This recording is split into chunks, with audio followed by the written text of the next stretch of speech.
जय बजरंग बली। आज पावन मंगलवार के दिन आइए श्रद्धा और विश्वास के साथ संकटमोचन हनुमान जी का स्मरण करें। माना जाता है कि सच्चे मन से हनुमान जी की पूजा और नाम का जाप करने से जीवन के संकट, भय और नकारात्मकता दूर होती है।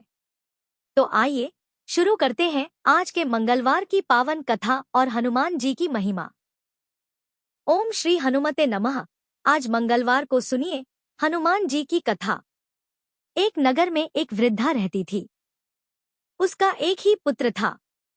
उस वृद्धा की हनुमान जी पर बहुत गहरी आस्था थी। वह हर मंगलवार का व्रत रखती थी और हनुमान जी की पूजा आराधना करती थी। एक बार हनुमान जी ने अपनी भक्तिनी उस वृद्ध महिला की श्रद्धा का परीक्षण करने का विचार किया। हनुमान जी साधु का वेश धारण कर वृद्धा के घर गए और पुकारने लगे कि है कोई हनुमान भक्त जो हमारी इच्छा पूर्ण करे। तब आवाज उस वृद्धा के कान में पड़ी। पुकार सुनकर वृद्धा जल्दी से बाहर आई और साधु को प्रणाम कर बोली, आज्ञा महाराज। हनुमान वेशधारी साधु बोले, मैं भूखा हूँ, भोजन करूंगा, तुम थोड़ी सी जमीन लीप दो। वृद्धा दुविधा में पड़ गई। अंततः हाथ जोड़कर बोली, महाराज लिपने और मिट्टी खोदने के अतिरिक्त आप कोई दूसरी आज्ञा दें, मैं अवश्य पूर्ण करूंगी। साधु ने 3 बार प्रतिज्ञा कराने के बाद कहा, तू अपने बेटे को बुला, मैं उसकी पीठ पर आग जलाकर भोजन बनाऊंगा। यह सुनकर वृद्धा घबरा गई, परंतु वह प्रतिज्ञाबद्ध थी। उसने अपने पुत्र को बुलाकर साधु को सौंप दिया। साधु वेशधारी हनुमान जी ने वृद्धा के हाथों से ही उसके पुत्र को पेट के बल लेटाया और उसकी पीठ पर आग लगवा दी। आग जलाकर दुखी मन से वृद्धा अपने घर में चली गई। इधर भोजन बनाकर साधु ने वृद्धा को बुलाकर कहा कि उनका भोजन बन गया है, तुम अपने पुत्र को पुकारो ताकि वह भी आकर भोग लगा ले। इस पर वृद्धा बोली, उसका नाम लेकर मुझे और कष्ट ना दें। लेकिन जब साधु महाराज नहीं माने तो वृद्धा ने अपने पुत्र को आवाज लगाई। वह अपनी माँ के पास आ गया और अपने पुत्र को जीवित देखकर वृद्धा को बहुत आश्चर्य हुआ। वह साधु के चरणों में गिर पड़ी। तब हनुमान जी अपने वास्तविक रूप में प्रकट हुए और वृद्धा को भक्ति का आशीर्वाद दिया तो प्रेम से बोले, शंकर भगवान की जय हो, बजरंग बली की जय हो। आइए सुनते हैं मंगलवार व्रत की पौराणिक कथा। एक बार नैमिषारण्य तीर्थ में 80,000 मुनि एकत्र होकर पुराणों के ज्ञाता श्री सूत जी से पूछने लगे, हे महामुनि, आपने हमें अनेक पुराणों की कथा सुनाई है। अब कृपा करके हमें ऐसा व्रत और कथा बताएं जिसके करने से संतान की प्राप्ति हो तथा मनुष्यों को रोग, शोक, अग्नि, सर्व दुख आदि का भय दूर हो, क्योंकि कलयुग में सभी जीवों की आयु बहुत कम है। फिर इस पर उन्हें रोग चिंता के कष्ट लगे रहेंगे तो फिर वह श्री हरि चरणों में अपना ध्यान कैसे लगा सकेंगे। श्री सूत जी बोले, हे मुनियों, आपने लोक कल्याण के लिए बहुत ही उत्तम बात पूछी है। एक बार युधिष्ठिर ने भगवान श्री कृष्ण से लोक कल्याण के लिए यही प्रश्न किया था। भगवान श्री कृष्ण और युधिष्ठिर का संवाद तुम्हारे सामने कहता हूँ, ध्यान पूर्वक सुनो। एक समय पांडवों की सभा में श्री कृष्ण जी बैठे हुए थे। तब युधिष्ठिर ने भगवान श्री कृष्ण से प्रश्न किया, हे प्रभु नंद नंद गोविंद, आपने मेरे लिए अनेकों कथाएं सुनाई है। आज आप कृपा करके ऐसा व्रत या कथा सुनाएं जिसके करने से मनुष्य को रोग, चिंता का भय समाप्त हो और उसको पुत्र की प्राप्ति हो। हे प्रभु, बिना पुत्र जीवन व्यर्थ है। पुत्र के बिना मनुष्य नरकगामी होता है। पुत्र के बिना मनुष्य पितृ ऋण से छुटकारा नहीं पा सकता और ना ही उसका पुण्यक नामक नरक से उद्धार हो सकता है। अतः पुत्रदायक व्रत बताएं। श्री कृष्ण भगवान बोले, हे राजन, मैं एक प्राचीन इतिहास सुनाता हूँ, आप उसे ध्यान पूर्वक सुनो। कुंडलपुर नामक एक नगर था। उसमें नंदा नामक एक ब्राह्मण रहता था। भगवान की कृपा से उसके पास सब कुछ था, फिर भी वह दुखी था। इसका कारण यह था कि ब्राह्मण की स्त्री सुनंदा के कोई संतान नहीं थी। सुनंदा पतिव्रता थी, भक्ति पूर्वक श्री हनुमान जी की आराधना करती थी। मंगलवार के दिन व्रत करके अंत में भोजन बनाकर हनुमान जी की आराधना करती थी। मंगलवार के दिन व्रत करके अंत में भोजन बनाकर हनुमान जी को भोग लगाने के बाद स्वयं भोजन करती थी। एक बार मंगलवार के दिन ब्राह्मणी गृह कार्य की अधिकता के कारण हनुमान जी को भोग नहीं लगा सकी, तो इस पर उसे बहुत ही दुख हुआ। उसने कुछ भी नहीं खाया और अपने मन में प्रण किया कि अब तो अगले मंगलवार को ही हनुमान जी को भोग लगाकर अन्न और जल ग्रहण करूंगी। ब्राह्मणी सुनंदा प्रतिदिन भोजन बनाती, श्रद्धा पूर्वक पति को खिलाती, परंतु स्वयं भोजन नहीं करती और मन ही मन श्री हनुमान जी की आराधना करती थी। इसी प्रकार 6 दिन गुजर गए और ब्राह्मणी सुनंदा अपने निश्चय के अनुसार भूखी, प्यासी, निराहार रही। अगले मंगलवार को ब्राह्मणी सुनंदा प्रातःकाल ही बेहोश होकर गिर पड़ी। ब्राह्मणी सुनंदा की इस असीम भक्ति के प्रभाव से श्री हनुमान जी बहुत प्रसन्न हुए और प्रकट होकर बोले, सुनंदा, मैं तेरी भक्ति से बहुत प्रसन्न हूँ। तू उठ और वर मांग। सुनंदा अपने आराध्य देव श्री हनुमान जी को देखकर आनंद की अधिकता से विवल होकर श्री हनुमान जी के चरणों में गिरकर बोली, हे प्रभु, मेरी कोई संतान नहीं है, कृपा करके पुत्र और कन्या प्रदान करें। आपकी अति कृपा होगी। श्री महावीर जी बोले, तेरी इच्छा पूर्ण होगी, तेरे एक कन्या पैदा होगी, उसके अष्टांग प्रतिदिन सोना दिया करेंगे। इस प्रकार कहकर श्री महावीर जी अंतर्ध्य हो गए। ब्राह्मणी सुनंदा बहुत हर्षित हुई और समाचार अपने पति से कहा।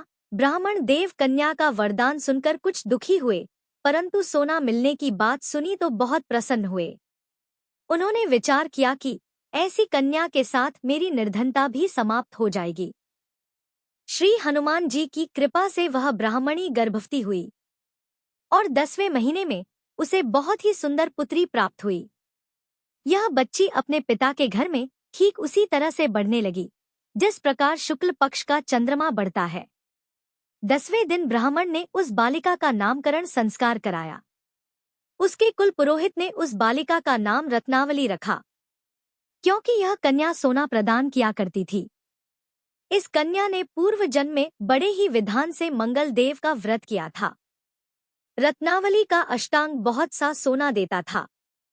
उस सोने से नंदा ब्राह्मण बहुत ही धनवान हो गया। अब ब्राह्मणी सुनंदा भी बहुत अभिमान करने लगी थी। समय बीतता रहा। अब रत्नावली 10 वर्ष की हो चुकी थी। एक दिन जब नंदा ब्राह्मण प्रसन्नचित्त था, तब सुनंदा ने अपने पति से कहा, मेरी पुत्री रत्नावली विवाह के योग्य हो गई है, इसलिए आप कोई सुंदर और योग्य वर देखकर विवाह कर दें।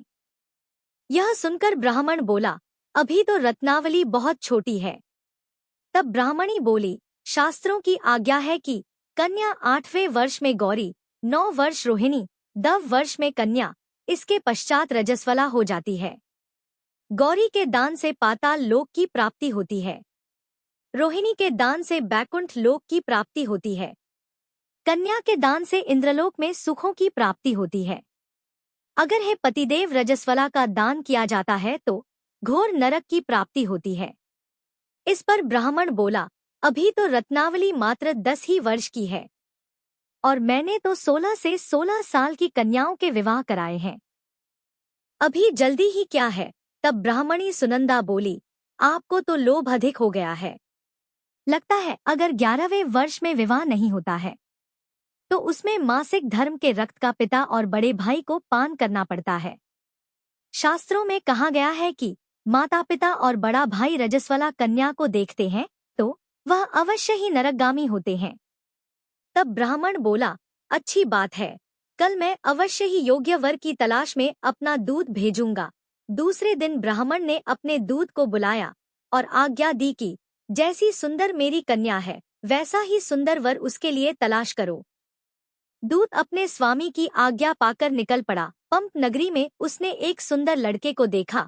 यह बालक एक ब्राह्मण परिवार का बहुत गुणवान पुत्र था।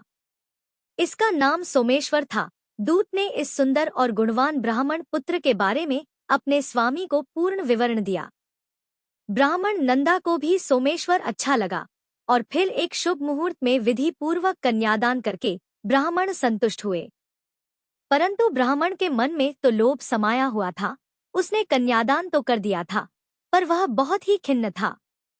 उसने विचार किया कि रत्नावली तो अब चली जाएगी और मुझे इससे जो सोना मिलता था वह अब मिलेगा नहीं। मेरे पास जो धन था कुछ तो इसके विवाह में खर्च हो गया और जो शेष बचा है वह भी कुछ दिनों के बाद समाप्त हो जाएगा। मैंने तो इसका विवाह करके बहुत बड़ी भूल कर दी है। अब कोई ऐसा उपाय हो कि रत्नावली मेरे घर में ही बनी रहे, अपनी ससुराल ना जाए। लोभ रूपी राक्षस ब्राह्मण के मस्तिष्क पर छाता जा रहा था। रात भर अपनी शैया पर बेचैनी से करवटें बदलते बदलते उसने एक बहुत ही क्रूर निर्णय लिया। उसने विचार किया कि जब रत्नावली को उसका पति सोमेश्वर अपने घर के लिए जाएगा तो वह मार्ग में छिपकर सोमेश्वर का वध कर देगा और अपनी लड़की को अपने घर ले आएगा, जिससे नियमित रूप से उसे सोना भी मिलता रहेगा और समाज का कोई मनुष्य उसे दोष भी नहीं दे सकेगा। जब अगले दिन सुबह हुई तो नंदा और सुनंदा ने अपनी जमाई तथा लड़की को बहुत सारा धन देकर विदा किया। सोमेश्वर अपनी पत्नी रत्नावली को लेकर ससुराल से अपने घर की तरफ चल दिया। ब्राह्मण नंदा महालोभ के वशीभूत होकर अपनी मति खो चुका था। पाप पुण्य का उसे विचार नहीं रहा था। अपने भयानक और क्रूर निर्णय को कार्य रूप देने के लिए उसने अपने दूत को मार्ग में अपनी जमाई का वध कराने के लिए भेज दिया था, ताकि रत्नावली से प्राप्त होने वाला सोना उसे हमेशा मिलता रहे और वह कभी निर्धन ना हो। ब्राह्मण के दूत ने अपने स्वामी की आज्ञा का पालन करते हुए उसके जमाई सोमेश्वर का मार्ग में ही वध कर दिया। समाचार प्राप्त कर ब्राह्मण नंदा मार्ग में पहुंचा और रोती हुई अपनी पुत्री रत्नावली से बोला, हे पुत्री, मार्ग में लुटेरों ने पति का वध कर दिया है। भगवान की इच्छा के आगे किसी का वश नहीं चलता है। अब तो घर चल, वहां पर ही रहकर शेष जीवन व्यतीत करना। जो भाग्य में लिखा है वही होगा। अपने पति की अकाल मृत्यु से रत्नावली बहुत दुखी हुई। करुण क्रंदन और रुदन करती हुई अपने पिता से बोली, हे पिताजी, इस संसार में जिस स्त्री का पति नहीं है उसका जीना व्यर्थ है। मैं अपने पति के साथ ही अपने शरीर को जला दूंगी और सती होकर अपने इस जन्म को, माता पिता के नाम को तथा सास ससुर के यश को सार्थक करूंगी। ब्राह्मण नंदा अपनी पुत्री रत्नावली के वचनों को सुनकर बहुत दुखी हुआ। विचार करने लगा कि मैंने व्यर्थ ही जमाई वध का पाप अपने सिर लिया है। रत्नावली तो उसके पीछे अपने प्राण तक देने को तैयार है। मेरा तो दोनों तरफ से मरण हो गया। धन तो अब मिलेगा नहीं। जमाई वध के पाप के फल स्वरूप यम यातना भुगतनी पड़ेगी। यह सोचकर वह बहुत ही दुखी हुआ। सोमेश्वर की चिता बनाई गई। रत्नावली सती होने की इच्छा से अपने पति का सिर अपनी गोद में रखकर चिता में बैठ गई। जैसे ही सोमेश्वर की चिता को अग्नि लगाई गई, वैसे ही प्रसन्न होकर मंगल देव वहां प्रकट हुए और बोले, हे रत्नावली, मैं तेरी पति भक्ति से बहुत प्रसन्न हूँ। तू वर मांग। तब रत्नावली ने अपने पति का जीवन दान मांगा। मंगलदेव बोले, रत्नावली, तेरा पति अजर अमर है। यह महाविद्वान भी होगा और इसके अलावा तेरी जो इच्छा हो वह वर मांग। तब रत्नावली बोली, हे ग्रहों के स्वामी, यदि आप मुझ पर प्रसन्न हैं तो मुझे यह वरदान दीजिए कि जो भी मनुष्य मंगलवार के दिन प्रातःकाल लाल पुष्प, लाल चंदन से पूजा करके आपका स्मरण करेगा, उसको रोग व्याधि नहीं होगी, स्वजनों से कभी वियोग नहीं होगा, सर्प, अग्नि तथा शत्रुओं का भय नहीं रहेगा, और जो स्त्री मंगलवार का व्रत करेगी वह कभी विधवा नहीं होगी। मंगलदेव ने तथास्तु कहकर अंतर्ध्य हो गए। सोमेश्वर मंगलदेव की कृपा से जीवित हो उठा।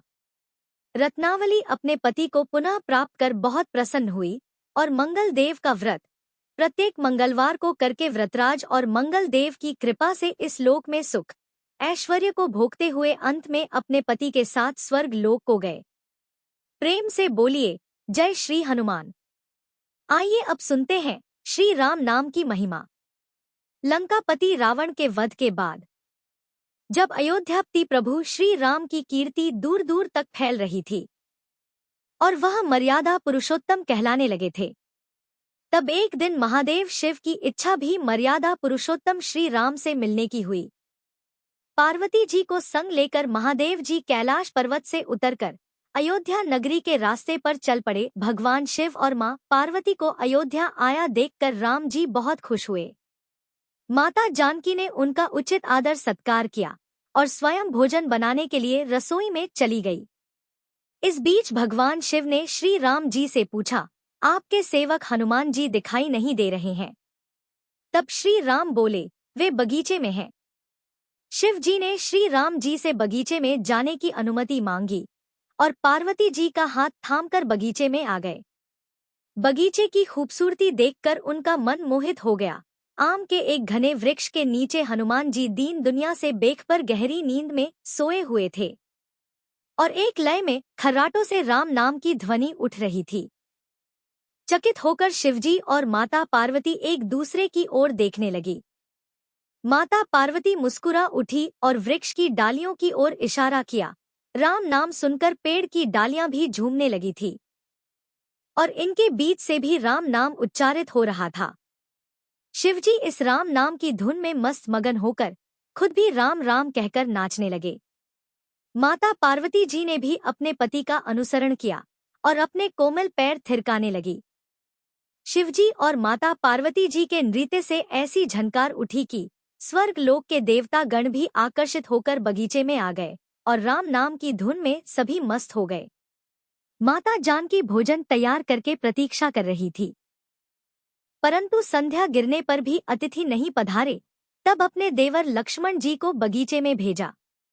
लक्ष्मण जी तो स्वयं को श्री राम का सेवक ही मानते थे, इसलिए बगीचे में आकर जब उन्होंने धरती पर स्वर्ग का नजारा देखा तो स्वयं भी राम नाम की धुन में झूम उठे। महल में माता जानकी जी परेशान हो रही थी कि अभी तक भोजन ग्रहण करने कोई भी क्यों नहीं आया। उन्होंने श्री राम जी से कहा, भोजन ठंडा हो रहा है, चलिए हम ही जाकर बगीचे में से सभी को ले आए। तब जब राम जी बगीचे में गए तो वहां राम नाम की धूम मची हुई थी। हनुमान जी गहरी नींद में सोए हुए थे और उनके खर्राटों से अभी तक राम नाम ही निकल रहा था। श्री राम भाव विह्वल हो उठे। राम जी ने हनुमान जी को नींद से जगाया और प्रेम से उनकी तरफ निहारने लगे। हनुमान जी प्रभु को आया देखकर शीघ्रता से उठकर खड़े हो गए। नृत्य की सभा भंग हो गई। शिव जी खुले कंठ से हनुमान जी की राम भक्ति की सराहना करने लगे। हनुमान जी सकुचाए, लेकिन मन ही मन खुश हो रहे थे। श्री सियाराम ने भोजन करने का आग्रह भगवान शिव जी से किया। सभी लोग महल में भोजन करने के लिए चल पड़े। माता जानकी जी भोजन परोसने लगी। हनुमान जी को भी श्री राम जी ने पंक्ति में बैठने का आदेश दिया। हनुमान जी बैठ तो गए, परंतु आदत ऐसी थी कि राम जी के भोजन परोसने के उपरांत ही सभी लोग भोजन करते थे। आज श्री राम के आदेश से पहले भोजन करना पड़ रहा था। माता जानकी हनुमान जी को भोजन परोसती जा रही थी, परंतु हनुमान जी का पेट ही नहीं भर रहा था। सीता जी कुछ समय तक तो उन्हें भोजन परोसती रही, फिर समझ गई कि इस तरह से तो हनुमान जी का पेट नहीं भरेगा। उन्होंने तुलसी के एक पत्ते पर राम नाम लिखा और भोजन के साथ हनुमान जी को परोस दिया। तुलसी पत्र खाते ही हनुमान जी को संतुष्टि मिली और वह भोजन खाकर उठकर खड़े हो गए। भगवान शिव शंकर ने प्रसन्न होकर हनुमान जी को आशीर्वाद दिया कि आपकी राम भक्ति युगों युगों तक याद की जाएगी और आप संकट मोचन के नाम से जाने जाएंगे। बोलो पवन पुत्र हनुमान जी महाराज की जय। यदि आपको यह वीडियो अच्छा लगा हो तो लाइक करें, अपने परिवार और दोस्तों के साथ शेयर करें और चैनल को सब्सक्राइब जरूर करें। हनुमान जी की कृपा आप और आपके पूरे परिवार पर सदैव बनी रहे। जय श्री राम, जय बजरंगबली।